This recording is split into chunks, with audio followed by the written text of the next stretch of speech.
भूपेंद्र हुड्डा ने पानीपत ग्रामीण में बड़ा खेल कर दिया। आर्या सुरेश मलिक अब नए उम्मीदवार होंगे, ऐसी चर्चाएं हो रही हैं। जनता का स्नेह मिलता रहा तो निश्चित तौर पे हम टिकट थी नहीं, आने वाले चुनाव में हम कांग्रेस के उम्मीदवार होंगे।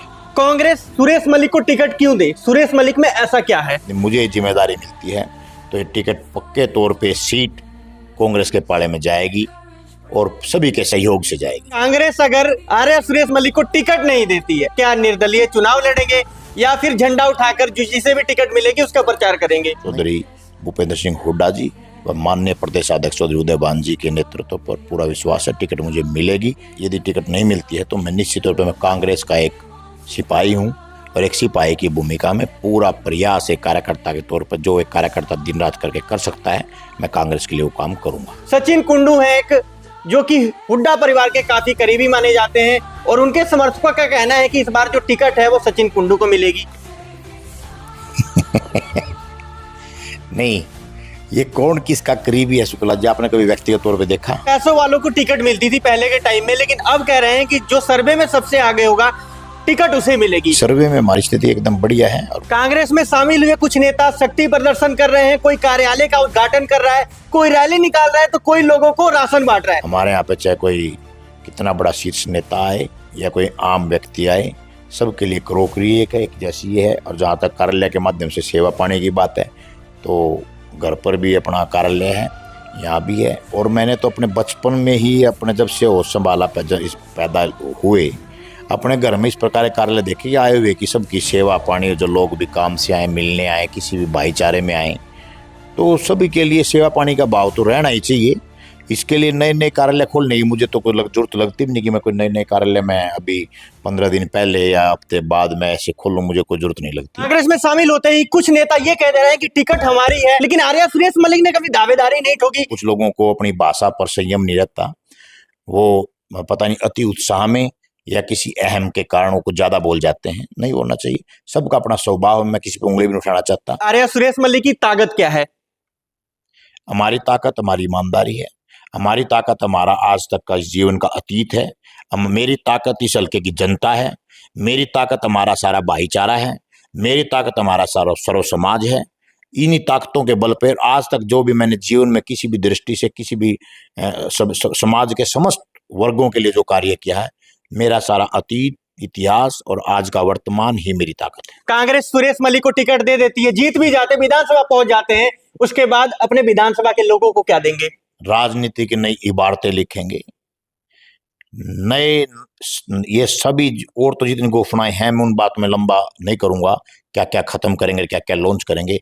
लेकिन ये पानीपत ग्रामीण की जनता याद रखे कि किस प्रकार से एक विधायक काम कर सकता है। उस प्रकार के प्रैक्टिकल कार्य गली गली जाकर के एक कॉलोनी में, एक गांव में जाकर प्रैक्टिकल कार्य पूरी ईमानदारी के साथ, कोई बिचौलियों को पैदा नहीं किया जाएगा कि बिचौलिए विधायक को चुने और वो लोगों के खून पसीने की कमाई पोर्टलों के नाम पर, फैमिली आईडी के नाम पर, प्रॉपर्टी आईडी के नाम पर, उनकी अलग अलग प्रकार की आईडियों के नाम पर, उनके कागज सीधे कराने के नाम पर, उनकी खून पसीने की कमाई गरीब व्यक्तियों की वो लोग, चुनिंदा लोग खाएं। और वो चुनिंदा लोग फिर जिसको विधायक चुनना है, जिन्होंने उनको खुलेआम सारी लूट बाट मचाने के लिए छोड़ रखा है, और वो फिर उस चुनाव में उनका सहयोग करके और उनको विधायक बनाने का काम करे।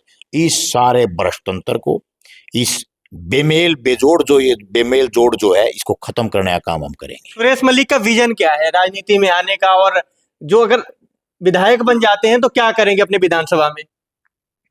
शुक्ला जी, बड़ा अच्छा सवाल आपने किया और मैं समझता हूं कि ये आप पत्रकार के नाते नहीं, आप जैसे नौजवान साथियों की, युवाओं की सोच होनी चाहिए कि कोई आकर के करेगा क्या वो नाम से फर्क पड़ता है कि उस विधायक का नाम कुछ भी हो सकता है, या तो उससे उसका व्यक्तिगत जीवन का विकास हो सकता है या उसके परिवार का नाम हो सकता है। क्या नाम के लिए जनता किसे चुने कि इसका नाम हो जाएगा? जनता को तो अपने काम चाहिए, उनका जीवन सत्र में तरक्की क्या हो सकती है, ये चाहिए। मैं, आपने अच्छा जो सवाल किया कि क्या बदलाव होगा, क्या मैं करूंगा,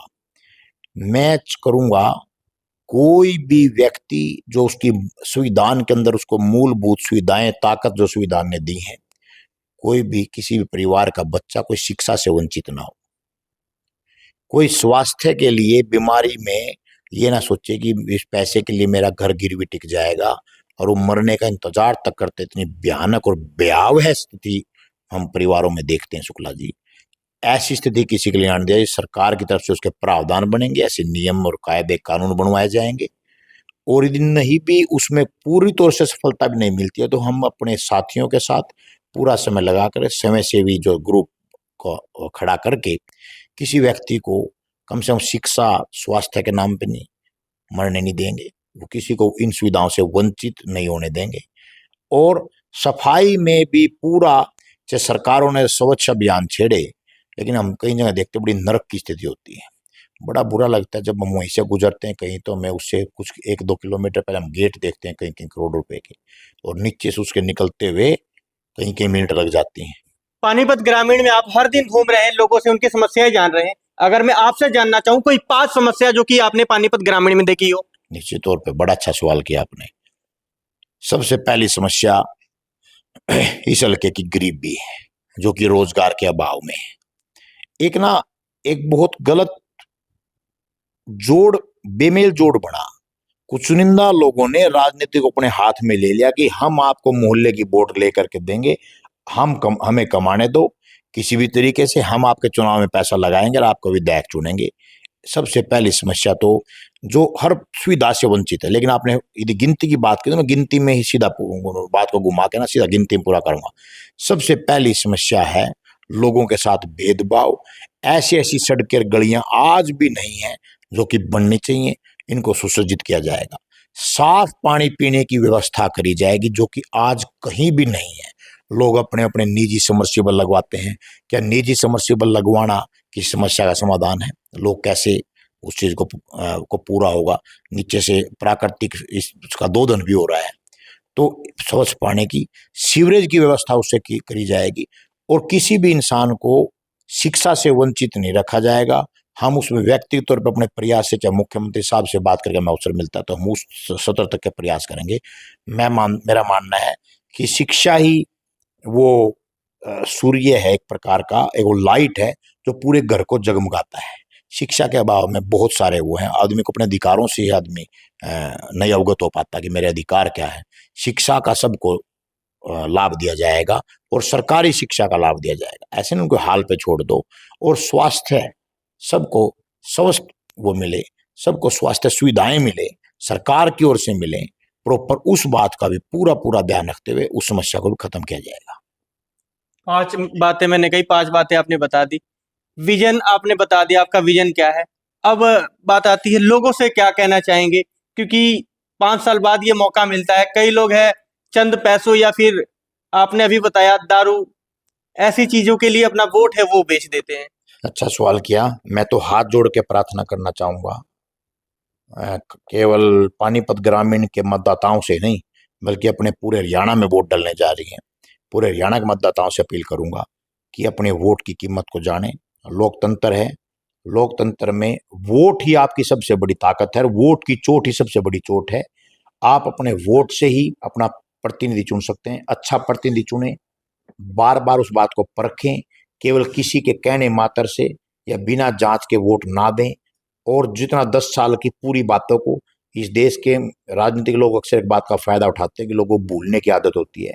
इनके 10 साल के पूरे क्रियाकलापों का एक बार आप पूरा रील अपने अंदर चला लें, उसके बाद आप अपना वोट का चयन करेंगे तो निश्चित में मुझे पूरा विश्वास है कि जनता की वोट कांग्रेस को अब की बार पड़ेगी। अपनी वोट की कीमत को मैं बार बार एक बात दोबारा दोहराऊंगा, अपनी वोट की ताकत को जाने। वो किसी प्रकार, जो आपने कहा किसी पैसे में या किसी साधन में, वो ना हो। निश्चित तौर पे मेरी एक मार्मिक अपील है, निजी अपील भी है कि वोट ही आपको सारी सुविधा दे सकती है।